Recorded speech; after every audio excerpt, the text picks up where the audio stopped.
때가 이름에 예수께서 사도들과 함께 앉으사 이르시되 내가 고난을 받기 전에 너희와 함께 이 유월절 먹기를 원하고 원하였노라. 내가 너에게 이르노니 이 유월절이 하나님의 나라에서 이루기까지 다시 먹지 아니하리라 하시고 이에 잔을 받으사 감사기도 하시고 이르시되 이것을 갖다가 너희끼리 나누라. 내가 너에게 이르노니 내가 이제부터 하나님의 나라가 임할 때까지 포도나무에서 난 것을 다시 마시지 아니하리라 하시고 또 떡을 가져 감사기도 하시고 떼어 그들에게 주시며 이르시되 이것은 너희를 위하여 주는 내 몸이라. 너희가 이를 행하여 나를 기념하라 하시고 저녁 먹은 후에 잔도 그와 같이 하여 이르시되 이 잔은 내 피로 세우는 새 언약이니 곧 너희를 위하여 붓는 것이라. 그러나 보라 나를 파는 자의 손이 나와 함께 상 위에 있도다. 22절 23절 함께 보십니다. 인자는 이미 작정된 대로 가거니와 그를 파는 그 사람에게는 화가 있으리로다 하시니 그들이 서로 묻되 우리 중에 이 일을 행할 자가 누구일까 하더라. 아멘. 은혜의 주님, 사랑의 주님, 오늘도 그 사랑의 손길로 은혜의 손길로 저희들을 부르셔서 주님 앞에 나오게 하셨사오니 감사합니다. 우리의 마음속에 십자가의 보혈이 흐르고 예수님의 사랑의 은혜가 넘쳐나게 하셔서 감사하며 살게 하시고 기뻐하며 살게 하시고 주님처럼 복음으로 세상을 이기며 십자가의 능력으로 세상을 이기며 살아가는 저희들 되게 하여 주옵소서. 그러게 오늘도 주님 앞에 간절한 마음으로 사모합니다. 저희들에게 은혜를 베풀어 주옵시고 성령으로 늘 충만케 하여 주옵소서.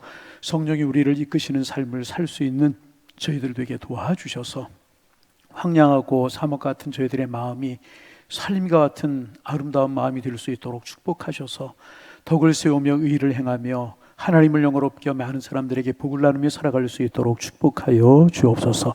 오늘도 우리의 기도가 우리의 찬양이 그리고 주의 말씀이 우리의 영성을 풍요롭게 만들고 우리를 주님 앞에 가까이 나아가게 만드는 축복의 시간이 될 수 있도록 인도하여 주옵소서. 예수님의 이름으로 기도하옵나이다. 아멘. 할렐루야.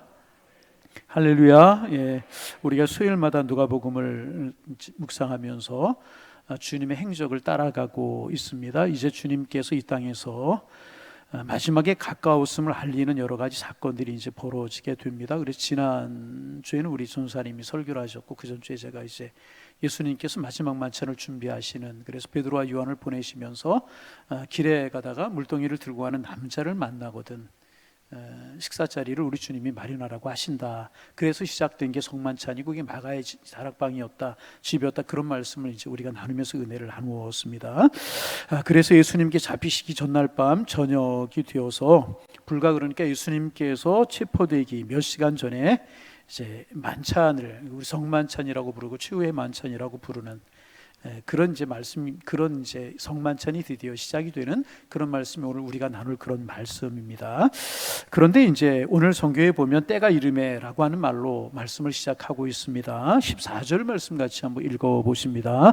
때가 이르매 예수께서 사도들과 함께 앉으사 무엇이 이르매? 때가 이르매 하나님의 때가 이르렀다는 것입니다. 여러분 그렇습니다. 인간이 아무리 계획하고 인간이 아무리 애쓸지라도 하나님이 정하신 때를 거스를 수는 없는 것입니다. 하나님이 계획하신 하나님의 때에 하나님의 섭리는 정확하게 이루어지게 되는 것입니다. 어느 분이 삼국지를 재미나게 읽었다고 그래요. 삼국지를 재미나게 읽고 나서 이런 이야기를 하시는 거 들어본 적이 있어요. 삼국지에서 배울 수 있는 교훈들이 참 많은데 그 중에 하나는 뭐냐 하면 용맹스러운 장군을 지혜로운 장군이 이기고, 다시 말하면 용장을 지장이 이긴다는 그런 이야기입니다. 그리고 지장을 덕장이 이기고, 그러니까 덕 있는 장군이 지혜로운 장군을 쓴다는 것입니다. 수하에 둔다는 것입니다. 그리고 덕장을 운장이 이긴다. 덕장을 누가 이겨요? 운장이. 운장이 뭐예요? 운장이 뭐예요? 하늘의 운명을 가진 장군이 이긴다. 결국은 지혜로운 사람, 용맹스러운 사람 다 소중하고 중요하지만은 하늘의 운을 가진 사람이 이기더라. 그런 이야기를 오늘 우리 삼국지를 읽고 이제 하시는 이야기를 들어본 적이 있어요. 그래서 실제로 그렇게 용맹스러웠던 관우와 장비가 다 제갈량의 부하였잖아요. 그렇죠? 그리고 이제 그 지장인 제갈공명이 덕장인 유비의 부하였었어요. 오늘 여러분의 얼굴이 여러분의 본 삼국지는 안 그래요? 이제 지장인 제갈공명이 덕장인 유비의 부하였었고, 그러나 유비가 삼국을 통일하지 못했잖아요. 삼국을 통일한 사람 누구예요? 모를 줄 알았어요. 모르죠. 저도 이제 잘 몰라서 오늘 좀 찾아봤더니 사마영이라고 하는 그런 사람이, 잘 모르는 그런 사람이에요. 하늘의 운을 가진 사람이 결국 삼국을 통일하게 되었다는 것입니다. 왜 이런 이야기를 하는가? 하나님을 믿지 않는 그런 사가들의 눈에도 그런 것들이 보인다는 것입니다. 하늘의 운명, 하늘의 운을 따르는 사람이 있다는 것입니다. 사가들, 하나님을 믿지 않는 사람들도 그런 눈으로 본다면, 하물며 하나님을 믿는 사람들이 하나님이 이 하나님의 때를 알지 못하고 보지 못한다면 안타깝고 부끄러운 일이 아닐 수가 이제 없습니다. 여러분, 우리가 기도하고 늘 말씀 묵상하고 우리의 영성이 이렇게 깊어져서 하나님의 때를 알아갈 수 있는 하나님의 사람들 되실 수 있기를 주님의 이름으로 축복합니다. 제가 이분 이야기 이제 종종 하는데, 이분 참 좋아해서 이분 이야기, 이어령이라고 하는 분이 이제 몇 년 전에 작고를 하셨죠. 우리나라의 최고의 지성이라고 할 수 있는 이어령 이제 박사라고 하는 분, 이분이 이대 교수를 하시고 문화공보부 장관을 하셨던 그런 분이시고 수많은 책들을 저술하신 그런 분이십니다. 그런데 그분이 정말 그 여러 가지 계기에 의해서 딸 사건, 이민아라고 하는 딸이라든지 여러 가지 사건을 통해서 하나님을 경험하게 되고 세례받고 크리스찬이 되셨습니다. 그것이 우리 사회의 큰 이슈가 되었던, 우리 시대의 최고의 지성이라고 하는 분이 크리스찬이 되는 것을 보면서 우리 사회의 이슈가 되었던 그런 적이 있었습니다. 그분이 이제 그런 책도 쓰셨고 그런 강연도 하셨는데, 지성에서 영성으로, 지성을 넘어서 영성으로 그런 강의도 하시고 그런 책도 쓰시고 이제 그랬습니다. 그분이 그 책에서 그런 이야기를 하십니다. 지성이 뭐냐 하는 것에 관해서 설명을 하면서, 지성이 설명하지 못하는 부분을 설명하는 것이 영성이다. 다시, 지성이 설명하지 못하는 부분을 설명하는 것이 뭐라고요? 영성이다. 지성은 세상의 원리를 설명하는 것이고 영성은 세상의 방향을 말하는 것이다. 그런 이야기를 그분이 이제 하셨습니다. 지성은 눈에 보이는 것을 가지고 논하는 것이고, 그러나 영성은 하나님의 뜻을 찾는 것이다. 그런 이야기를 그분이 이제 하셨습니다. 하나님의 뜻을 찾는다라고 하는 것이 무엇이겠습니까? 하나님의 때를 알고 하나님의 때를 찾는다는 것 아니겠습니까? 그것이 영성이다. 이분이 그런 이야기를 했어요. 그래서 지성을 넘어서 결국 영성이다. 그런 이야기를 그분이 이제 하셨습니다. 그렇습니다. 하나님의 때가 분명히 있어요. 이제 주님께서 하나님의 뜻을 이루실 그때가 되었다는 것입니다. 인류 구원을 위해서 하나님이 하시고자 하시는 그 일을 이루실 때가 되었다. 주님이 그렇게 말씀을 하고 계시는 것입니다. 여러분, 이것은요 주님만이 아니고요 여러분이나 저에게도요 우리의 때가 있는 것입니다. 여러분에게도 때가 있고 저에게도 때가 있는 것입니다. 그리고 지금이 하나님께서 나를 통하여 무엇을 이루시기를 원하시는지 를 아는 지혜를 가지는 것, 그것이 하나님의 때를 아는 지혜라고 말할 수 있고, 금년에 하나님께서 나에게 무엇을 이루시기를 원하시는지를 알 수 있다면 그것은 그 사람은 무슨 일을 하든지 성공할 수 있는 그런 사람이 되는 것입니다. 반복합니다. 여러분, 나를 향한 하나님의 때, 여러분의 가정을 향한 하나님의 때를 알 수 있는 영안의 눈이 열리셔서 정말 주님 주신 은혜 가운데 살아가시는 하나님의 사람들이 되시기를 소망합니다. 때가 이르셔서 주님의 때, 십자가의 때가 이른 걸 아시고 예수님께 제자들과 함께 마지막 만찬을 하시는 것입니다. 그런데 이제 오늘 15절에 보면 그 이제 15절 같이 한번 읽어보실까? 15절 읽습니다.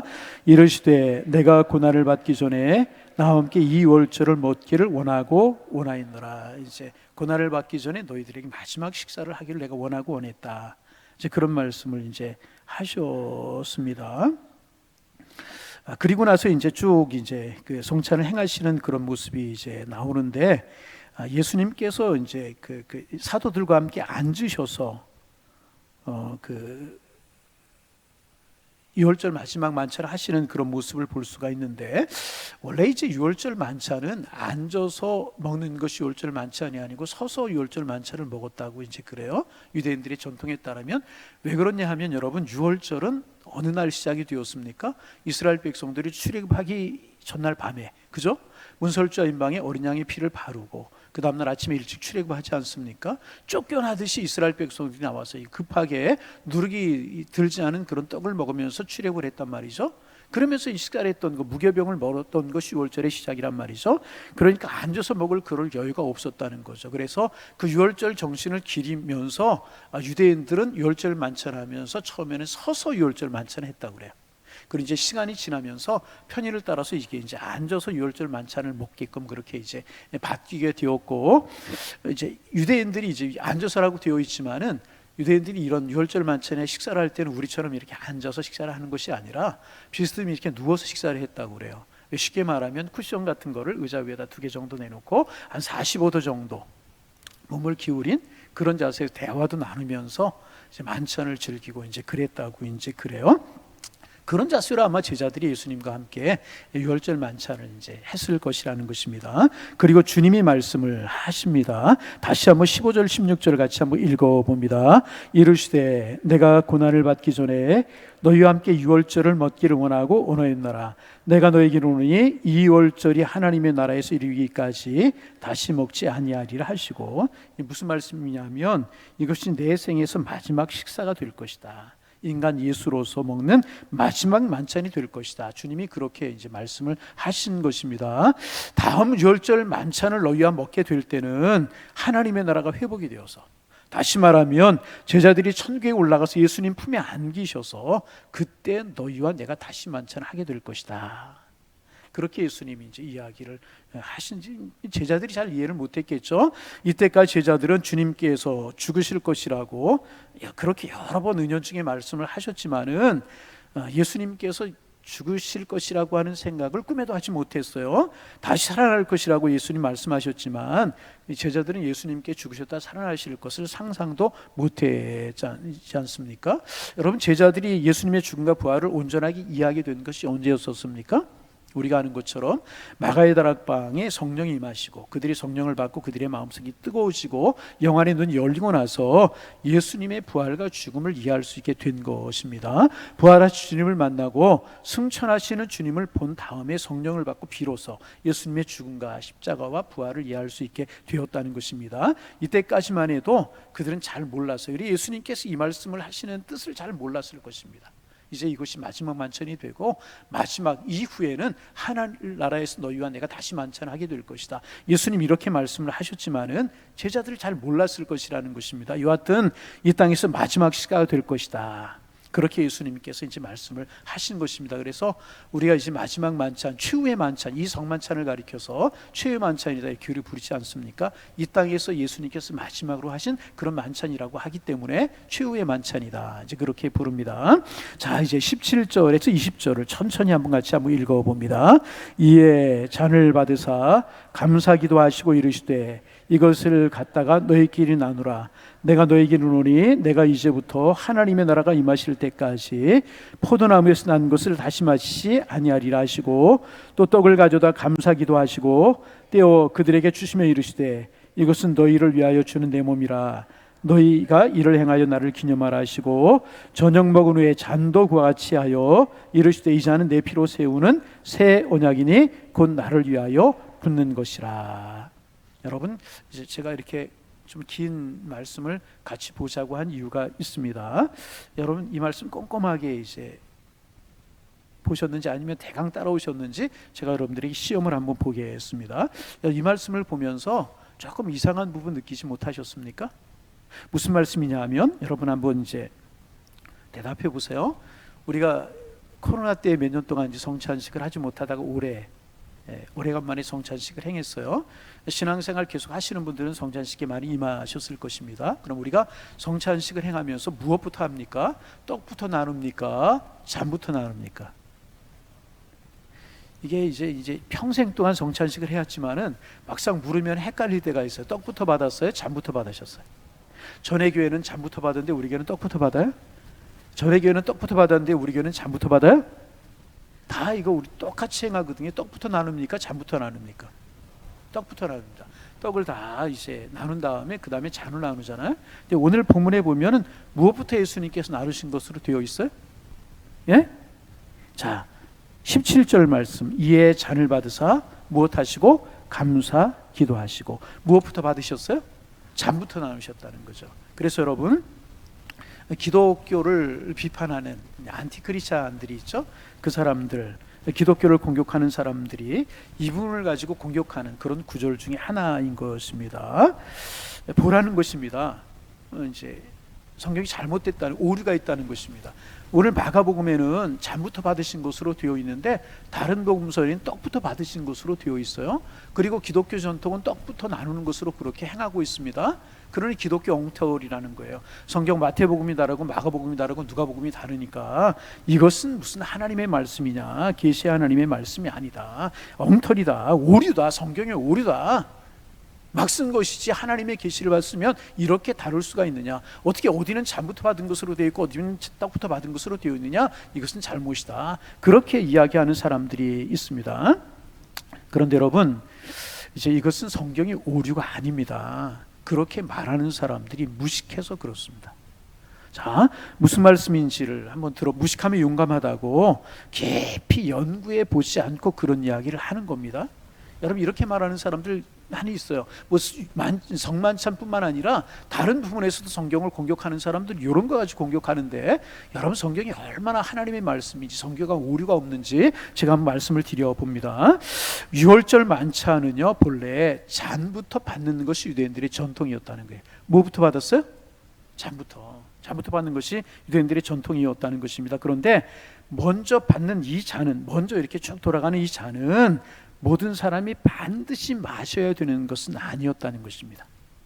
그리고 그 잔이 돌고 난 다음에 뭐가 도냐면 떡이 도는 겁니다. 그런데 그 떡은 유월절 만찬에 참여하는 사람들은 다 참여해서 먹어야만 됐었다고 이제 그래요. 그리고 떡이 돈 다음에는 뭐냐 하면 다시 잔이 돈다는 것입니다. 그리고 이 두 번째 잔은, 도는 잔은 반드시 먹어야만 됐었다는 것입니다. 자, 다시 첫 번째는 뭐가 돌아요? 잔을 나누는 거예요. 그래서 잔은 다 안 마셔도 되는 것이었다. 그 다음에 뭐가요? 떡이 도는데 그것은 다 참여해야 돼. 그 다음에 뭐가 돌아요? 그것도 다 참여해야만 되는 것이었다는 것입니다. 처음에는 안 먹어도 되고 그 다음에 떡과 잔은 참 반드시 먹어야 되는 그런 것이었다는 것입니다. 그러면 유월절 전통을 따라서 성만찬이 된 것이고, 그 유월절 전통을 우리 예수님께 성만찬이 되게 하신 거잖아요. 그러면 우리도 그 예수님이 하셨던 순서를 따라 잔, 떡, 잔 이렇게 해야 되는 것이 아닌가. 그런데 우리는 왜 잔을 생략하고 떡, 잔 이렇게만 우리가 성찬식을 행할 때 하는가. 여러분 물론 관심이 없는 분야였겠지만, 잘 생각해보지 않은 부분이었겠지만은, 하여튼 이런 것을 가지고 기독교를 공격하는 사람들이 있기에 말씀을 이제 드리는 것입니다. 왜 이렇게 하느냐 하는 것입니다. 그런데 여러분, 오늘 성경을 잘 보면 거기에 대한 해답이 나와 있습니다. 17절 다시 한번 보세요. 제가 읽습니다. 이에 잔을 받아서 감사기도 하시고, 무엇 하셨다고요? 감사기도. 그 다음에 이르시되 이것을 갖다 너희끼리 나누라. 여러분 보세요. 감사기도 하시고 이렇게 되어 있어요. 그 다음에 먼저 잔을 받으신 주님께, 하나님께 감사기도를 하셨습니다. 그 다음에 이르시되 이것을 갖다가 누구끼리? 그럼 여러분 보세요. 주님이 그 잔을 드셨어요? 안 드셨어요? 안 드셨다는 것입니다. 잔을 받으시고 감사기도를 하셨다는 것입니다. 그리고 그것을 가져다가 너희끼리 나누라고 그렇게 말씀을 하셨습니다. 그래서 우리가 성찬식을 하면서 잔을 만지고 이제 잔을 먼저 나누고 떡으로 시작하는 것이 아니고 떡부터 나누게 되었다는 것입니다. 그래서 여러분, 기독교의 안티라고 기독교를 공격하는 사람들을 보면은 참 어리석어 보일 때가 종종 있습니다. 여러분, 이 성만찬 하나만 놓고 한번 생각을 해보세요. 우리의 이제 기독교의 전통이 2000년이 되었잖아요. 물론 구약에도 하나님이 살아계셨지만 예수님으로 알면 교회가 시작이 되고 성만찬이 이루어진 지가 2000년이 되었다는 것입니다. 그런데 여러분, 이 성경을 연구하는 성서학자들이, 신학을 연구하는 신학자들이 성경을 얼마나 많이 봤겠습니까? 아마도 모르긴 모르지만 수천 번 보고 수만 번 보고 읽고 연구하면서 성만찬 예식을 만들지 않았겠습니까? 그런데 안티그리스도인들, 기독교를 비판하는 사람들, 성만찬 하나를 가지고 이것은 오류다, 잘못됐다, 순서가 틀렸다 이렇게 이야기하는 사람들이 역사적인 연구, 문화적인 연구, 성서적인 연구, 그리고 성경을 정말 수십 번, 수백 번 읽어보면서 이런 이야기 하겠습니까? 그렇지 않을 것이라는 것입니다. 그리고 이제 한두 번 본 걸 가지고 여러분 한두 번 본 걸 가지고. 그래서 여러분 이제 우리 그 목사님들 신학생들 사이에서 하는 이야기가 있습니다. 신학교 1학년 들어가면 굉장히 용감하대요. 신학적인 거 새로운 거 배우니까 모든 것을 다 아는 것처럼, 다 배우는 것처럼, 마치 성경을 한 번 보고 다 보는 것처럼 이야기한다는 거죠. 2학년이 되고 3학년이 되고 4학년이 되고 그러면은 점점 성숙해지게 되고 이제 그런다는 것입니다. 그런 것이라는 것입니다. 성경을 수천 번 수만 번 보고 연구해낸 것인데 한두 번 보고 이것을 비판한다는 것은 말도 안 되는 것. 그래서 어떤 때는 기독교를 비판하고 성경을 비판하는 것을 보면 참 불쌍할 때가 있어요. 여러분 분명히 믿으시길 바랍니다. 성경은요 오류가 없습니다. 왜? 성경은 하나님의 말씀이기 때문에. 여러분 한번 성경이 하나님의 감동으로 되었다고 그랬는데 하나님의 감동으로 되었다라고 하는 말을 여러분 어떻게 받아들이십니까? 여러분 이제 얼마 전에 목사님들 몇 분을 만났는데 그분 중에 한두 분이 저한테 그래, 목사님 책 안 쓰십니까? 그래요. 그래서 저는 책을 안 쓰려고 합니다. 왜 그러십니까? 저 같은 사람이 책을 쓴다고 많은 사람들이 보겠습니까? 본들 저 같은 사람이 책 쓴 것이 많은 사람들에게 무슨 그렇게 좋은 영향, 아름다운 영향, 큰 영향을 주겠습니까? 그래서 저는 책을 안 쓰려고 그럽니다. 그랬더니 그분이 저에게 참 기분 좋은 이야기, 듣기 좋은 이야기라고 저는 생각해요. 뭐라고 그러시냐 하면, 목사님 아닙니다. 목사님 모임이나 노회나 이런 데서 목사님 설교하시는 것을 보니까 목사님 설교 내용이 굉장히 좋습니다. 큰 소리 라면 할 때까지 내 가만히 있으면 그런 이야기를 하시죠. 에이 무슨 괜히 듣기 좋은 이야기 하지 말라고. 아니라고. 그러면 책을 한번 내라고. 제가 이제 뭐 그런 데다 대고 끝까지 안 내겠다고 그럴 수 없잖아요. 생각해 보겠다고 이제 그리고 말았는데, 제가 책을 쓴다면 누구의 감동으로 쓰는 거예요? 예? 참나 몰라요? 제가 책을 썼어요. 책을 펴내서 그럼 누구의 감동으로 쓴 거예요? 제 감동으로 쓴 거죠. 그렇죠? 이어령 교수님 이야기했는데 이어령 교수님이 책을 쓰셨어요. 누구의 감동으로 쓴 책이에요? 그분의 감동으로 쓴 것이란 말이죠. 근데 성경에는 저자들이 마태, 마가, 모세, 엘리야 뭐 많은 저자들이 있지 않습니까? 그런데 성경의 독특성은 뭐냐 하면 마가가 쓰고 마태가 쓰고 누가가 쓰고 바울이 썼을지라도 그분들이 사사로운 감정을 가지고 쓴 것이 아니고 하나님이 그분들에게 감동을 주신 것이라는 거예요. 그래서 그분들의 필체로 그분들의 글솜씨로 쓰기는 썼지만은 그 속에 성령이 감동을 하시고 그 속에 하나님이 역사하셔서 성경은 하나님의 감동으로 쓴 것이라는 것입니다. 그러기에 사람이 쓴 책이 아니기 때문에 성경은 여러분 오류가 없는 것이라. 성경은 하나님의 말씀인 줄로 믿습니다. 그런데 그 작은 지식으로, 작은 지혜로 성경이 옳다 그렇다 오류가 있다 이런 이야기를 하는 사람들은 참 안타까워 보이고 불쌍해 보일 때가 있거든요. 자기들의 작은 지혜로 이해하지 못하는 것뿐이지, 자기들이 작은 지식으로 받아들이지 못하는 것이지, 그 광대하시고 그 오묘하신 그 하나님의 영으로 감동된 그 하나님의 말씀을 옳다 그르다 어떻게 이야기할 수 있고, 하나님의 말씀이 오류다 어떻게 문제를 제기할 수가 있겠습니까? 깨닫지 못하는 것뿐이고 내 지식이 따라가지 못하는 것뿐이지, 여러분 하나님의 말씀은 생명이고요 능력인 줄로 믿습니다. 그래서 여러분 하나님의 말씀을 읽으시고 보시다가요 궁금한 것이 생길 때가 있어요. 왜 그래요? 우리가 어떻게 하나님의 말씀을 우리의 작은 지혜와 지식으로 담을 수가 있겠습니까? 그러게 이해가 안 가고 담지 못하는 것이 있는 것이 지극히 당연한 것입니다. 여러분 그렇다고 하나님의 말씀이 잘못됐다, 인간의 지식을 뛰어넘으니까 이건 오류다 그럴 수 있는 것입니까? 그럴 수 없는 것입니다. 그럴 때 어떻게 해야 됩니까? 겸허하게 기도하는 거예요. 하나님 가르쳐 주옵소서, 깨닫게 하여 주옵소서. 그러면 하나님의 말씀이 이해가 되고 깨닫게 되고요, 한 번 볼 때 깨닫지 못했던 말씀이 두 번 볼 때 깨달아지는 것이고, 두 번 볼 때 가슴에 담지 못했던 것이 세 번 볼 때 담아지게 되는 것이고, 세 번 볼 때 이해하지 못했던 말씀이 네 번 다섯 번 보면은요 큰 은혜로 우리에게 다가오게 되는 것이라는 거예요. 여러분 그런 은혜가 여러분들에게 있어지기를 소망합니다. 이제 오늘 말씀을 준비하면서 이런 생각, 여러분 오해 없이 들으시기를 바랍니다. 가끔 교회를 하다 보면 어떤 분들이 이제 대단한 것을 발견한 것처럼 교회를 가지고 이제 따지려고 이제 그러는 분들이 있어요.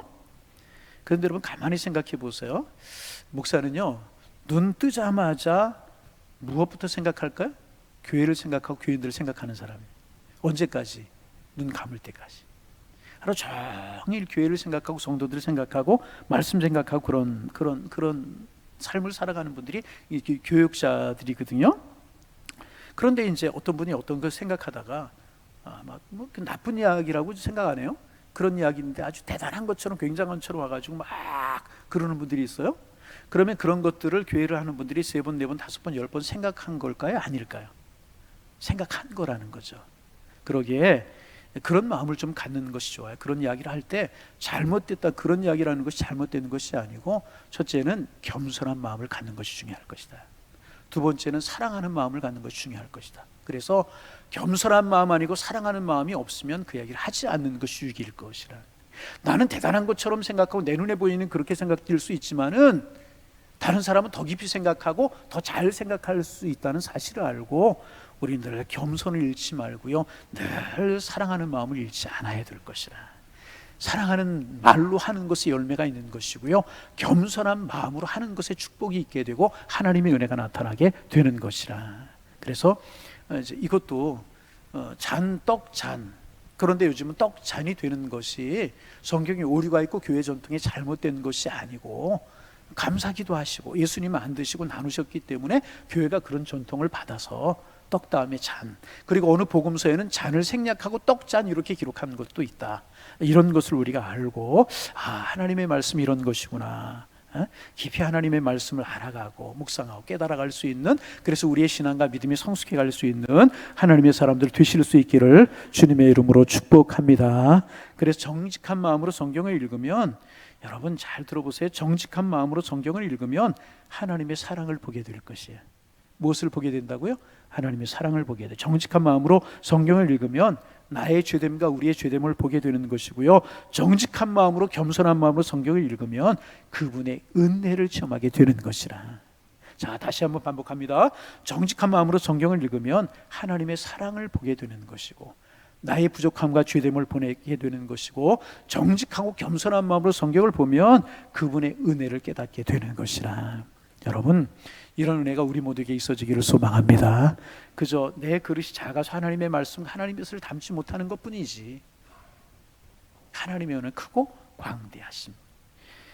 자, 또 19절 후반부에 보면 중요한 말씀이 있습니다. 자, 19절 말씀 다시 한번 읽어봅니다. 또 덕을 가져 감사기도 하시고 떼어 그들에게 주시며 이르시되, 이것은 너를 위하여 주는 내 몸이라. 너희가 이것을 행하여 나를 기념하라. 기념하라 하는 것에 밑줄을 한번 그셔야 될 것 같아요. 어떻게 하라? 기념하라. 주님이 기념하라고 말씀을 이제 하셨습니다. 근데 여러분 저를 보세요. 이 말씀을 가지고 천주교의 해석하고 우리 기독교 개신교의 해석하고가 완전히 달라요. 천주교에서는 뭐냐면 화채설이라고 하는 것을 주장합니다. 화채설이라고 하는 것은 뭐냐 하면, 그 이제 성찬식을 사제가 기도했잖아요. 사제가 기도하고 떡을 받아서 내가 먹어요. 그러면 그 떡이 내 몸에 들어갈 때, 들어가기 전까지는 실제로 카스테라였고 전병이었고 떡이었지만, 제가 어느 교회는 카스테라로 하고 천주교회는 전병 같은 걸로 하잖아요. 얇게 만들어가지고, 또 어느 교회는 백설기 같은 걸로 잘라 성찬식을 하는, 그게 뭐 재료를 무엇으로 하느냐, 그것은 큰 문제가 아닙니다. 그렇잖아요. 그런데 이제 이게 카스테라였고 이게 빵이었고 떡이었었어요. 그런데 그것이 사제가 기도하고 받아서 내 몸에 들어가는 순간에 그게 실제로 예수님의 피가 되고 예수님의 살이 된다는 거예요. 예수님의 살이 된다는 거예요. 내 몸에 들어가는 순간에, 입으로 들어가는 순간에 그것이 실제로 예수님의 살이 된다는 거예요. 포도주였었어요. 틀림없이 포도주였었어요. 그런데 사제가 기도하고 나누어서 그것이 내 몸에 들어갈 때 실제로 그것이 예수님의 피가 된다. 이렇게 주장하는 분들이 누구라고요? 그렇게 믿는 사람들이 누구라고요? 이게 힘주어서 이야기하고 있는데 이게 대답이, 그렇게 주장하는 분들이 누구라고요? 개신교인들이라고요? 천주교 교인들이라고요? 이쪽은 또 개신교 그러려고 이야기해요. 개신교라고 해요? 천주교라고요? 다시, 화채설이라고 하는 게 뭐라고요? 실제로 우리 몸에 들어가는 순간에 그게 예수님의 몸이 되고 살이 되고 그게 예수님의 피가 된다는 거예요. 그렇게 믿는 것이 천주교의 견해고 이것이 화채설이라고 하는 겁니다. 그런데 우리 개신교에서는 그렇게 믿고 그렇게 받아들이지 않아요. 오늘 본문에 보면 예수님께서 뭐라고 말씀하셨어요? 이를 행하여 나를 어떻게 하라? 자, 다시 대답하는 분들이 계셔서 이를 행하여 어떻게 하라? 나를, 좋은 분 좀 깜짝 좀 깨게 좀 한번 해봐요. 이를 행하여 어떻게 하라? 나를 기념하라. 우리 예수님께서는 성찬식을 통하여서 예수님의 살과 예수님의 피를 기념하라는 것입니다. 카스테라요, 전병이에요. 떡이고 포도주예요. 그것을 먹는다고 실제로 내 몸속에 들어와서 그것이 예수님의 살이 되고 예수님의 피가 되는 것이 아니라는 것입니다. 그러나 이것을 먹음으로 우리를 위해서 찢기신 그 예수님의 몸을 기억하고 기념하는 것이고, 이 잔을 마심으로, 포도주를 마시면서 예수님께서 우리를 위하여 피를 흘리신 그 보혈을 기억하고 기념하는 것이라는 것입니다. 그것이 우리 개신교회. 여러분, 어느 게 맞는 것 같아요? 어느 게 맞는 것 같아요? 우리 다음 주에 성찬식 한번 해보면서 한번 실험해 볼까요? 여러분, 그렇잖아요. 아무리 생각해도 우리 몸에 들어가는 순간에 예수님의 피가 되고 살이 된다, 그것은 아닌 거예요. 그래서 저는 개신교 목사가 되는 거죠. 기념하라. 그렇게 예수님께서 말씀을 이제 하셨다는 것이 기념하는 거, 기념하는 거. 나를 위하여 피를 흘리시고 나의 죄를 위하여 피를 쏟으시고 물을 쏟으시고 몸을 찢으시면서까지 우리를 사랑하셨던 그 예수님을 기억하고, 그 예수님의 보혈과 예수님의 그 찢으신 그 사랑, 우리를 향하여 내오신 그 사랑을 우리는 기억하고 기념하는 것이라는, 여러분, 그 순간만이 아니라, 성찬식이라는 순간만이 아니라 우리의 매일매일의 삶 속에서 주님의 그 살과 주님의 그 피를 기억할 수 있고 기념할 수 있는 삶을 살아가는 우리가 되기를 소망합니다. 그렇잖아요. 우리가 꼭 선창식의 떡과 잔이 아닐지라도 우리가 매일매일 식사를 하면서도 주님의 사랑에 감사하고 주님의 은혜에 감격할 수 있다면, 매일매일의 삶 속에서 그 예수님의 십자가의 사랑과 은혜를 기억하며 살 수 있다면, 매일매일의 삶이 성찬이고 예수님을 기억하는 것이고 예수님의 살과 피를 기억하는 것 아니겠습니까? 여러분, 매일매일의 삶이 주님의 그 은혜와 사랑에 감사할 수 있고, 나를 위해 찢으신 몸, 나를 위해서 흘리신 그 예수님의 보혈을 기억할 수 있는, 그래서 하나님 앞에 감사하는 삶을 살아갈 수 있는 우리 모두가 되실 수 있기를 주님의 이름으로 축원합니다. 그런데 그러니까 성찬식을 좀 정리하면, 유월절 전통을 예수님께 지키신 것이 맞아요. 여러분, 유월절 전통이 뭡니까? 유월절을 무엇을 기념하는 날입니까? 하나님이 베푸신 구원을 기념하고 상징하는 날이 여러분 유월절입니다. 그 구원이 이루어지기 위해서 어린 양이 죽었잖아요. 문설주와 임방의 어린 양의 피를 바를 때 많은 어린 양들이 이제 죽어가게 된 것입니다. 양들의 피 흘림이 있었습니다. 지금 예수님께서 잡히시기 몇 시간 전에 성찬식을 행하시면서 어린 양의 피 흘림으로 이스라엘 백성들이 구원받았듯이, 이제 내가 십자가에서 피 흘림으로 너희 모두가 인류가 구원을 받을 것이라고 하는 것을 상징으로 말씀하고 계시는 것입니다. 그래서 예수님께서 구약의 유월절의 전통을 가지시고 마지막 만찬 하시면서 예수님의 살과 피를 기념하는 성만찬 전통을 만들고 계시는 것이라. 그래서 우리는 유월절 전통이 아니고 우리는 예수님의 보혈과 예수님의 그 몸을 기억하는 것으로 성만찬을 행하게 되는 것이라는 것입니다. 반복합니다. 매일매일의 삶이 주님의 십자가와 주님의 보혈과 주님의 우리를 위해서 찢으신 몸을 기억할 수 있는 은혜의 삶이 되셔서 주님의 사랑에 감사하며 살아가는 하나님의 사람들 되실 수 있기를 주님의 이름으로 축원합니다. 자, 이제 21절 말씀 같이 한번 읽어봅니다. 21절입니다. 읽습니다. 그러나 보라, 나를 파는 자의 손이 나와 함께 상위에 있도다. 그러시면서 예수님께서 아픈 말씀을 하시죠. 성경 말씀 중에 참 가슴 아픈 말씀 중에 하나가 이 말씀이에요. 예수님께 지금 마지막 만찬하고 계셔요. 이 땅에서 마지막 만찬이기도 하고 예수님의 피와 살을 기념하는 마지막, 이 거룩하고 존귀하고 정말 은혜로운 마지막 만찬을 행하시면서 아픈 말씀을 지금 하고 계시잖아요. 어떤 말씀이십니까? 나를 파는 자의 손이 나와 함께 상위에 있도다. 나를 파는 자의 손이 나와 함께 있도다. 그렇게 다시 말하면 같이 떡을 떼고 잔을 마시는 사람 중에 나를 배신할 사람이 있다. 여러분, 이 말씀을 하시는 예수님의 마음이 어떠하시겠어요? 아프고 쓰리고 힘드시지 않으셨겠어요? 나와 함께 손을 넣는 그 사람 중에 나를 파는 자가 있을 것이다. 이렇게 주님이 말씀하고 계시는 것입니다. 여러분, 우리에게 이제 상징적으로 여러분 큰 의미를 주는 말씀이라고 생각이 됩니다. 무슨 말이냐 하면, 여러분 잘 들어보세요. 하나님을 믿는 믿음의 공동체 안에도 알곡과 쭉정이가 있을 수 있다는 거예요. 이 말씀 우리가 깊이 묵상할 수 있어야 될 것입니다. 하나님을 따르는 사람이 있는가 하면 하나님을 방해하는 사람이 공동체 안에도 있을 수 있다는 거예요.